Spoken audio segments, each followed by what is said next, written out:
Breaking news! A monumental decision has been made by the Supreme Court that determines the fate of the Bank of the United States.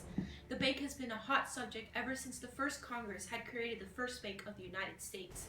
However, with the bank sparking concerns over constitutionality, many such as Thomas Jefferson advocated that the bank overstep the power of the federal government and instead call for more states' rights. Indeed, during Jefferson's presidency, this viewpoint led to him letting the charter for the bank expire. Unfortunately for the United States, when the war broke out in 1812, the United States was unable to properly fund the war. Therefore, in 1816, Congress created another bank, the Second Bank of the United States, with a 20-year charter. Once again, this sparked civil unrest. States began claiming that the bank was directly competing with their own state banks. After the Panic of 1819, in which the bank was seen as the main culprit for the defaulting loans, this negative viewpoint toward the bank was only reinforced. Several states began taxing the bank, one of which was Maryland. The Maryland state legislature began requiring states that were not chartered within Maryland to pay an annual tax of $15,000. McCulloch, the cashier of the Baltimore branch of the United States Bank, refused to pay this tax, so the state of Maryland took him to court and fined him for $2,500. However, McCulloch, unsatisfied with the court decision, appealed to the Court of Appeals in 1818. Once again, the court approved Maryland's tax on the bank, but McCulloch refused. In January 18, he took the case to the Supreme Court, and now, nearly a month later, on March 6, 1819, the court has decided. This is his story.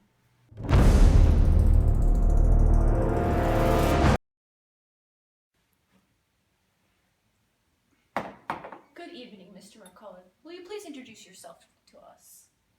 My name is James McCulloch, and I was the former head of the Baltimore branch of the Second Bank of the United States. Okay, well, why don't you tell us your story? Back in 1818, I witnessed possibly one of the greatest atrocities of this period. The petty state of Maryland had the audacity to impose a tax on the federal branch of Baltimore. Does Maryland not understand that this national bank is to promote the political and economic advancement of this nation as a whole? Besides, who do they think they are? I totally understand your pain.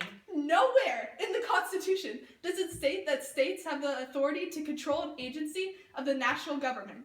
I can't believe they expected me to pay a $2,500 fine on top of the $15,000 tax. That is just ridiculous. All right, sir, no need to get too heated. This is just an interview. My apologies. This was just a traumatizing period of my lifetime. Anyway, I decided it was necessary to take a stand against this.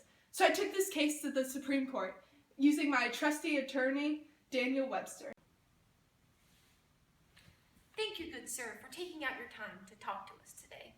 It is my pleasure to talk about such a good day in our country's history. Would you please tell me what exactly happened in that trial? The state of Maryland's actions were prejudiced. The Constitution clearly says that the bank is completely constitutional. Has the Maryland's politicians not read Article 1? Clearly it says, the Congress shall not have power to lay and collect duties, taxes, imposts, and excises to pay the debts and provide for the common defense and general welfare of the United States. See, we must provide for the general welfare of the country. And this is exactly what this bank is doing. Does Maryland not remember when our country was failing economically during the war? See, this isn't explicitly stated in the Constitution. But so many of the powers of the government are implied. Furthermore, Maryland has no right to tax a part of the federal government. Since when can states interfere with the federal government and its workings?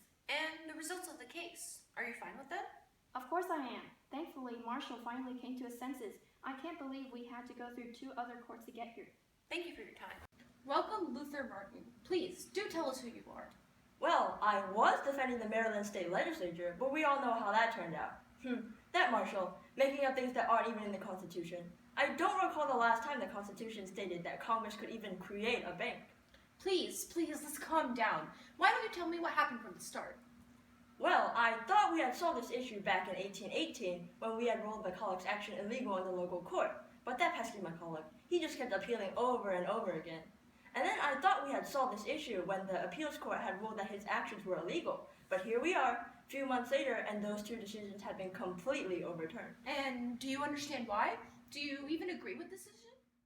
Absolutely not. Maryland was and is a sovereign state. Sovereign states have the complete authority to tax a business within their borders. The Bank of the United States, regardless if it is federally run or not, is still a business. The tax applies to it regardless.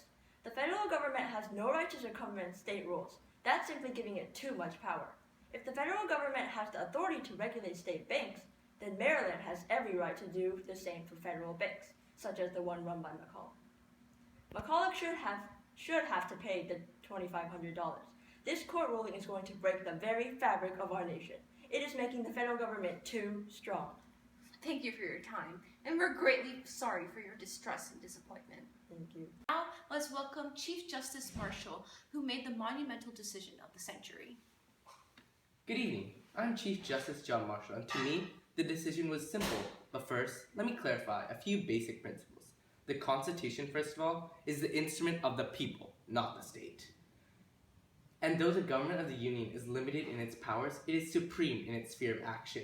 Secondly, we must not forget that it is the Constitution we're talking about here, which is meant as a framework for the public and therefore open to interpretation. Interesting. And how did you support this decision? Well, according to Article 1, Section 8, the Congress has the power to make all laws necessary and proper for carrying into execution the foregoing powers, and all other powers vested by this Constitution in the government of the United States. Furthermore, it is stated in Article 6 that the Constitution and the laws of the United States, which shall be made in pursuance thereof, shall be the supreme law of the land, and the judges in every state shall be bound thereby. Anything in the Constitution or laws of any state to the contrary notwithstanding. Wow, thank you for such riveting evidence. I am victorious. Thanks to Marshall's decision, in which he found the federal government to be supreme, reinforced the constitutionality of the bank, and found Maryland's tax and interference with the federal government's actions to be unlawful, I no longer have to pay the tax and fine. The effects of this court case are going to be immense. The future of the United States Bank lies in this decision. This has reaffirmed the supremacy of the national government and that the government can carry out actions even if they are not absolutely necessary. Let this day live long in the United States history.